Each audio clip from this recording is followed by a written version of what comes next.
क्या आप जानते हैं कि एक नॉर्मल इंसान अपनी जिंदगी के लगभग 25 साल केवल और केवल सोने में बिताता है ना इंटरेस्टिंग। और इससे भी ज्यादा जो इंटरेस्टिंग है वो ये है कि इतना ज्यादा सोने के बाद भी हमारी नींद पूरी नहीं हो पा रही है। और इसी के चलते आज पूरी दुनिया स्लीप डेप्रिवेशन यानी कि नींद की कमी जैसी महामारी का शिकार बनी हुई है। और अब ऐसा बिल्कुल नहीं है कि हम भारतीय इस समस्या से बचे हुए हैं। द हिंदू के एक आर्टिकल के अनुसार इंडिया में तेजी से बढ़ते डायबिटीज, हार्ट अटैक और कैंसर के केसेस के पीछे यही नींद का ना पूरा होना सबसे बड़ा रीजन बताया गया है। देखो, एक अच्छी और गहरी नींद हमारे शरीर के लिए बहुत जरूरी होती है, खास करके अगर आप स्टूडेंट हैं तब तो और भी ज्यादा। अकॉर्डिंग टू साइंटिफिक स्टडी, किसी भी चीज को लर्न या सीखने से पहले एक अच्छी नींद बहुत जरूरी होती है ताकि ब्रेन इन्फॉर्मेशन को ठीक से ऑब्जर्व कर सके। और सीखने के बाद भी एक अच्छी नींद जरूरी होती है ताकि उस सीखी हुई चीज को ब्रेन ठीक से लॉन्ग टर्म मेमोरी में कंसोलिडेट कर सके। इसलिए हिस्ट्री के बहुत सारे जीनियसेस हर 4 से 6 घंटे काम करने के बाद एक पावर नैप लिया करते थे। आज की सोसाइटी में नींद की कमी या नींद का ना आना बहुत कॉमन सी प्रॉब्लम बन गया है। और हैरान करने वाली बात यह है कि लोग इसके बारे में कुछ कर नहीं रहे हैं। देखो, आप कितना भी देर सो लो, इससे कोई फर्क नहीं पड़ने वाला, क्योंकि नींद एक ऐसी चीज है जहाँ क्वांटिटी से ज्यादा क्वालिटी मैटर करती है। यहाँ आप कितने घंटे सोते हैं इससे ज्यादा ये मायने रखता है कि आप कितना गहरा सोते हैं। आज की हमारी मॉडर्न साइंस ये बोलती है कि औसतन रोजाना एक एवरेज इंसान को 7 से 8 घंटे सोना चाहिए। अब प्रॉब्लम यह है कि हम 7 से 8 घंटे रोजाना सो तो रहे हैं, लेकिन इतना सोने के बाद भी हमारे शरीर और दिमाग को वो आराम नहीं मिल पाता है जिसकी हमारे शरीर और दिमाग को जरूरत होती है। और वहीं इतिहास में ऐसे भी लोग हुए हैं, जीनियसेस, जिन्होंने बड़े बड़े आविष्कार किए और वो लोग केवल 3 से 4 घंटे ही सोते थे। और इतना कम सोने के बाद भी वो इतने इंटेलिजेंट थे। और वहीं अगर हम बस एक दिन 3 से 4 घंटे सो लें तो इंटेलिजेंट तो छोड़ो, हमारा दिमाग ठीक से काम कर ले, वही बहुत बड़ी बात होगी। तो ऐसा क्या है कि एक इंसान तो 7 से 8 घंटे सोने के बाद भी अपने शरीर और दिमाग की हेल्थ को मेंटेन नहीं कर पाता, और दूसरी ओर एक इंसान का शरीर और दिमाग 3 से 4 घंटे सोने के बाद भी स्वस्थ रहता है? तो इसका आंसर है डीप स्लीप। इसीलिए मैं आपको इस वीडियो में डीप स्लीप से रिलेटेड कुछ ऐसे फैक्ट बताऊंगा जिसकी हेल्प से आप अपनी नींद की क्वालिटी को रॉकेट की तरह बूस्ट कर दोगे, जैसे कि योग निद्रा। लेकिन उससे पहले ये जानते हैं कि डीप स्लीप आखिर हमारे दिमाग की हेल्थ के लिए इतनी जरूरी क्यों है। So let's get started. आप ये सब तो जानते ही होंगे कि जब हमारी नींद बहुत गहरी होती है तब हमारा दिमाग बहुत ही पावरफुल हार्मोन्स रिलीज करता है, जैसे कि growth hormone, DHEA etcetera etcetera. लेकिन जो बात आपको जाननी चाहिए और जो कि बहुत जरूरी भी है वो ये है कि अकॉर्डिंग टू साइंटिफिक स्टडी, एक एवरेज इंसान के दिमाग में रोजाना लगभग 60,000 से 80,000 विचार आते हैं। और ये विचार या थॉट्स जो हम सोचते हैं, इन थॉट्स के सोचने से इन थॉट्स का हमारे दिमाग में एक बाई प्रोडक्ट बनता है। थोड़ा और सिंप्लीफाई करके बताता हूँ। जैसे जब हम बाइक चलाते हैं तो बाइक के चलाने से जो धुआं निकलता है वो उसका बाई प्रोडक्ट होता है, यानी कि वेस्ट। सो ऐसे ही ये जो विचार हमारे दिमाग में आते हैं वो अपना एक वेस्ट दिमाग में छोड़ते रहते हैं। और इस वेस्ट में बीटा एमिलॉइड नाम का एक प्रोटीन, या यूं कहिए कि बीटा एमिलॉइड नाम का एक जहर भी हमारे ब्रेन में इकट्ठा होता रहता है। और जब हम बहुत गहरी नींद में होते हैं तब हमारे ब्रेन का ग्लिम्फेटिक सिस्टम हमारे ब्रेन सेल्स को 60% तक सिकोड़ देता है। और फिर सेरेब्रो स्पाइनल फ्लूइड की मदद से ब्रेन बीटा एमिलॉइड और बाकी के वेस्ट को हमारे दिमाग से रिमूव करता है। और ये सफाई का कार्यक्रम सबसे ज्यादा इफेक्टिव गहरी नींद के दौरान होता है। सो इसलिए हमारे ब्रेन की अच्छी हेल्थ के लिए बीटा एमिलॉइड का हमारे ब्रेन से निकलना बहुत बहुत जरूरी होता है। और बेकार नींद का सीधा असर हमारे दिमाग की कंसंट्रेशन पावर और लर्निंग एबिलिटी पर भी पड़ता है, क्योंकि बेकार नींद के चलते हमारा दिमाग इन्फॉर्मेशन को ठीक से प्रोसेस नहीं कर पाता। देखो, आप दिन भर जो भी देखते हो, सुनते हो या सोचते हो वो दिमाग के एक हिस्से हिप्पोकैम्पस में शॉर्ट टर्म मेमोरी के रूप में सेव होता रहता है। और जब रात में आप सोते हैं तब REM यानी कि रैपिड आई मूवमेंट स्लीप के दौरान जब दिमाग शॉर्ट टर्म मेमोरी को लॉन्ग टर्म मेमोरी में बदलता है तो इस प्रोसेस के दौरान जो भी आपने दिन भर में किया होता है उसे दिमाग दोबारा से रिपीट करता है ताकि उस शॉर्ट टर्म मेमोरी को लॉन्ग टर्म मेमोरी में बदला जा सके। इसे ऐसे समझते हैं, देखो, हमारे दिमाग का हिप्पोकैम्पस एक कंटेनर के जैसे काम करता है। दिन भर जो भी इन्फॉर्मेशन हम अपने सेंसेस के थ्रू लेते हैं वो हिप्पोकैम्पस में जाके सेव होती रहती है। और रात में सोने के दौरान इस इंफॉर्मेशन को दिमाग अलग अलग गोदामों यानी कि ब्रेन के अलग अलग हिस्सों में as a long term memory save करता है। सो दिन भर में आप जितनी ज्यादा इन्फॉर्मेशन कंज्यूम करोगे, रात में दिमाग उतना ही ज्यादा समय लगाएगा उस इन्फॉर्मेशन को प्रोसेस करने में। सो इसी तरह दिन भर आप जितनी कम इन्फॉर्मेशन कंज्यूम करोगे उतना ही कम समय लेगा दिमाग उस इन्फॉर्मेशन को प्रोसेस करने में। सो अगर आप कम इन्फॉर्मेशन कंज्यूम करोगे तो इससे ये होगा कि आपका दिमाग इस पूरे प्रोसेस से जल्दी से फ्री होकर ड्रीमलेस स्टेट यानी कि गहरी नींद में चला जाएगा बाकी के और इम्पोर्टेंट काम करने के लिए। इसीलिए यौगिक कल्चर में कहा जाता है कि कम देखो, कम सुनो और कम सोचो। ऐसा करने से आपके सपने बहुत कम और नींद बहुत ज्यादा गहरी हो जाएगी। अब आप खुद सोचो कि अगर आप 1 घंटे क्राइम पेट्रोल नाम का कचरा अपने दिमाग में डालते हो तो वो 1 घंटे का एपिसोड आपके दिमाग के हिप्पोकैम्पस में जाकर स्टोर हो जाएगा और रात में आपके सोने के बाद आपका दिमाग उस बेकार इन्फॉर्मेशन को प्रोसेस करने के लिए अपना टाइम और एनर्जी दोनों वेस्ट करेगा। सो ये जो एक्स्ट्रा बेकार की इन्फॉर्मेशन जो हम कंज्यूम करते हैं ये भी एक बहुत बड़ा रीजन है जिसकी वजह से हम गहरी नींद नहीं सो पाते हैं। सो इसलिए कम सोचना, कम बोलना और कम देखने से ऐसा नहीं कि केवल आपका कंसंट्रेशन ही बढ़ेगा, बल्कि ये सभी चीजें आपको अच्छे से सोने में भी आपकी हेल्प करेंगी। इनके अलावा ऐसे और भी काफी सारे रीजंस हैं जिनकी वजह से आज हम अच्छे से गहरी नींद में नहीं सो पाते हैं और जिनकी लिस्ट काफी लंबी हो सकती है। इसलिए अब मैं आपको ये बताऊंगा कि आप कैसे अपनी स्लीप क्वालिटी को इम्प्रूव और अपनी स्लीप कोटा को कम कर सकते हैं। फर्स्ट है इलेक्ट्रोमैग्नेटिक रेडिएशन। क्या आप जानते हैं कि हमारे ये मोबाइल टावर्स और मोबाइल फोन से निकलने वाला रेडिएशन किस तरह से हमारी हेल्थ को इफेक्ट करता है? अगर आप किसी भी मोबाइल फोन का यूजर मैनुअल पढ़ोगे तो आपको उसमें साफ साफ ये लिखा मिलेगा कि रेडिएशन से बचने के लिए हमेशा फोन को अपने शरीर से दूर रखें। फॉर एग्जांपल आईफोन में ये दूरी 15 mm, मोटोरोला के फोन्स में ये डिस्टेंस लगभग 1 इंच दी गई है। इसी तरह अलग अलग कंपनीज ने अपने अपने फोन्स के लिए अलग अलग डिस्टेंसेस सेट किए हुए हैं। अगर आप आईफोन में *#07# डायल करोगे तो आपको कुछ इस टाइप के ऑप्शंस मिलेंगे। इनमें सबसे नीचे दिया गया है RF एक्सपोजर, जिसमें लिखा हुआ है कि RF एक्सपोजर को कम करने के लिए कॉल्स पर ईयरफोन्स या लाउड स्पीकर का यूज करें। लेकिन ज्यादातर लोगों को इसके बारे में पता तक नहीं होता, तो लाउड स्पीकर या ईयरफोन्स यूज करने का तो सवाल ही नहीं उठता और कंपनीज भी इसके बारे में नहीं बताती हैं। क्या आप जानते हैं कि 2011 में WHO द्वारा पब्लिश एक रिपोर्ट में बताया गया था कि मोबाइल या मोबाइल टावर से निकलने वाली रेडियो फ्रिक्वेंसी से ब्रेन में ग्लैमो नाम का कैंसर हो सकता है। इसलिए फोन पर बात करते समय ईयरफोन्स या लाउड स्पीकर का ही यूज करें। कान पर लगाकर फोन पर तभी बात करें जो बहुत ज्यादा जरूरी हो।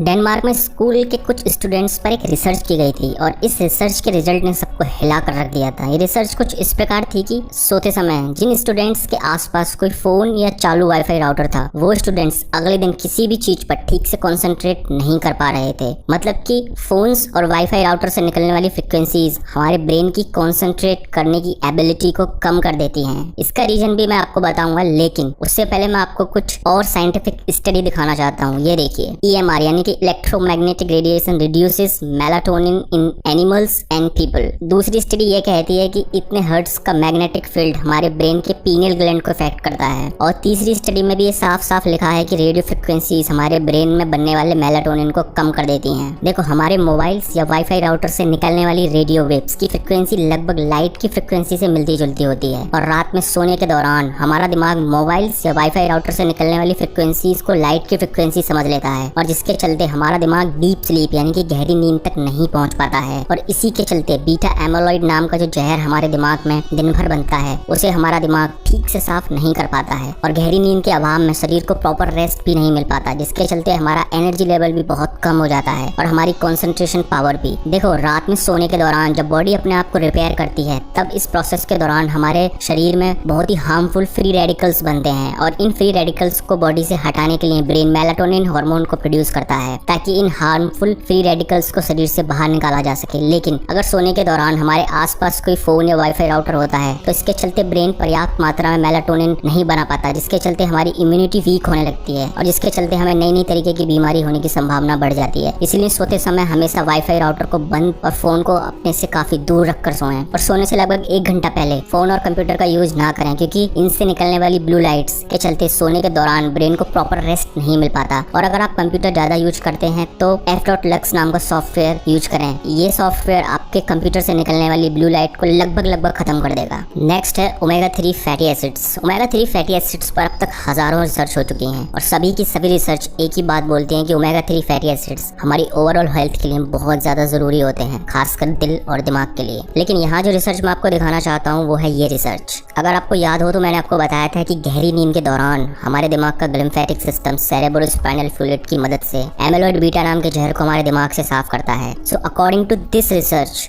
ओमेगा 3 फैटी एसिड्स हमारे ब्रेन में बनने वाले वेस्ट को हमारे दिमाग से साफ करने में लिम्फेटिक सिस्टम की मदद करते हैं। और इन दोनों स्टडीज के अनुसार ओमेगा 3 फैटी एसिड्स हमें गहरा और लंबा सोने में हमारी मदद करते हैं। इसलिए हमें ओमेगा 3 फैटी एसिड्स में रिच फूड जैसे कि फिश ऑयल, और जो लोग वेज हैं उन लोगों के लिए अखरोट, चिया सीड या अलसी को डेली बेसिस पर कंज्यूम करना ही चाहिए, और खास करके वो लोग जो नाइट शिफ्ट करते हैं। थर्ड है स्लीप पोजीशंस। क्या आप जानते हैं कि ये जो हमारे सोने का स्टाइल होता है, यानी कि हमारे सोने का जो तरीका होता है, इसका सीधा असर हमारे दिल, दिमाग, इनफैक्ट हमारे शरीर की पूरी ओवरऑल हेल्थ पर पड़ता है। स्टोनी ब्रुक यूनिवर्सिटी की रिसर्च के अनुसार लैटरल स्लीप पोजीशंस यानी कि सीधे या उल्टे हाथ की तरफ सोने से हमारे दिमाग का वेस्ट रिमूवल सिस्टम यानी कि लिम्फेटिक सिस्टम, जिसकी हेल्प से दिमाग अपने अंदर बने हुए वेस्ट को रिमूव करता है, वो सिस्टम बहुत तेजी से दिमाग में बने हुए वेस्ट को रिमूव करता है। लेफ्ट और राइट साइड में से भी लेफ्ट साइड में सोने के और भी ज्यादा फायदे हैं, जैसे कि लेफ्ट साइड में सोने से स्टमक में बनने वाला एसिड जो डाइजेशन में हमारी हेल्प करता है, उसका प्रॉपर बैलेंस सोने के दौरान बना रहता है। लेफ्ट साइड में सोने से न केवल ब्रेन का लिम्फेटिक सिस्टम बल्कि बॉडी का लिम्फिक सिस्टम, जिसकी मदद से बॉडी जहरीले टॉक्सिन्स को शरीर से बाहर निकालती है, वो सिस्टम बहुत फास्ट और अच्छे तरीके से काम करता है। सो ये तो ही साइंटिफिक बातें हैं। नाउ मैं आपको बताता हूँ कि हमारे शास्त्र सोने के बारे में क्या कहते हैं। महाभारत के इस श्लोक के अनुसार विद्वान लोगों को कभी भी अपना सर उत्तर या पश्चिम दिशा में करके नहीं सोना चाहिए।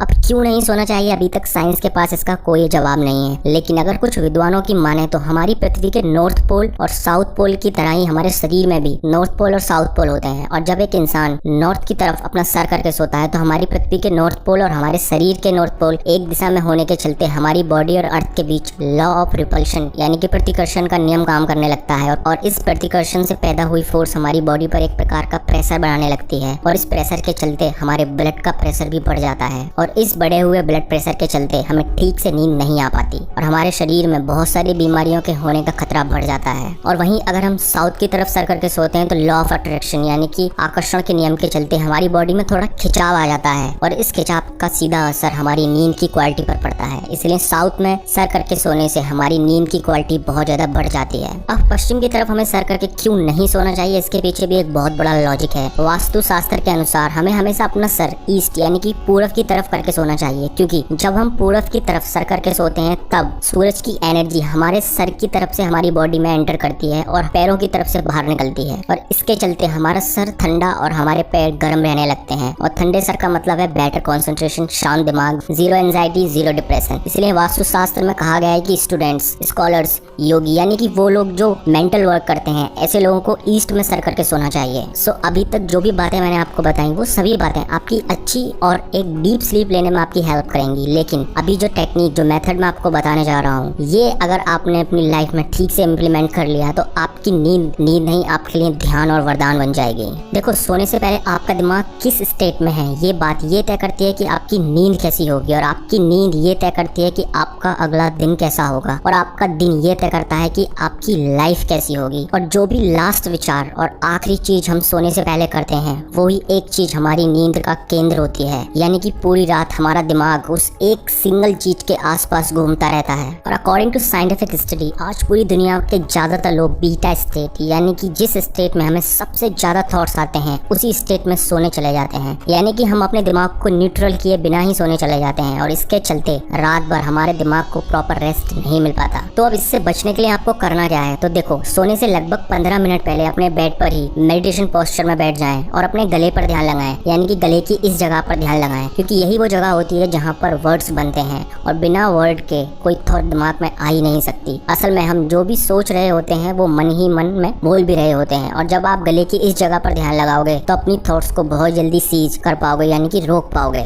सो बस आपको इतना करना है कि गले की इस जगह पर ध्यान लगाना है, और जब आपको लगे कि मैं मन ही मन कुछ बोल रहा हूँ तो बस आपको बोलना बंद करना है। इससे आपकी थॉट्स अपने आप बंद हो जाएंगी। ये मेडिटेशन बस आपको 15 से 20 मिनट तक करना है, उसके बाद बस आपको सो जाना है। और इस मेडिटेशन को खत्म करने के बाद अगर आपको 5 से 10 मिनट के अंदर नींद आ गई तो उसके बाद की आपकी सारी नींद ध्यान में बदल जाएगी, और इतनी पावरफुल नींद के बाद जब आप सो के उठोगे तो आपको इसका असर अपनी कंसंट्रेशन पावर और एनर्जी लेवल में देखने को मिल जाएगा। लेकिन नींद आपको मेडिटेशन के 5 से 10 मिनट के अंदर आ ही जानी चाहिए, क्योंकि 5 से 10 मिनट के बाद हमारा दिमाग पुरानी स्टेट में लौटने लगता है और हमारे दिमाग में फिर से इधर उधर के विचार आने लगते हैं। इसलिए मैक्सिमम बेनिफिट के लिए नींद का 5 से 10 मिनट के अंदर आना बहुत जरूरी है। इसलिए सोने तभी जाएं जब सच में लगे कि अब सोना चाहिए। नेक्स्ट है योग निद्रा यानी कि कॉन्शियस स्लीप। योग निद्रा बुक के लेखक स्वामी सत्यानंद सरस्वती जी अपनी बुक में लिखते हैं कि 1 घंटे की योग निद्रा लगभग 4 घंटे की नींद के बराबर होती है। वेस्टर्न वर्ल्ड में योग निद्रा को बेंसन रिलैक्सेशन रिस्पॉन्स कहा जाता है, और इस टॉपिक पर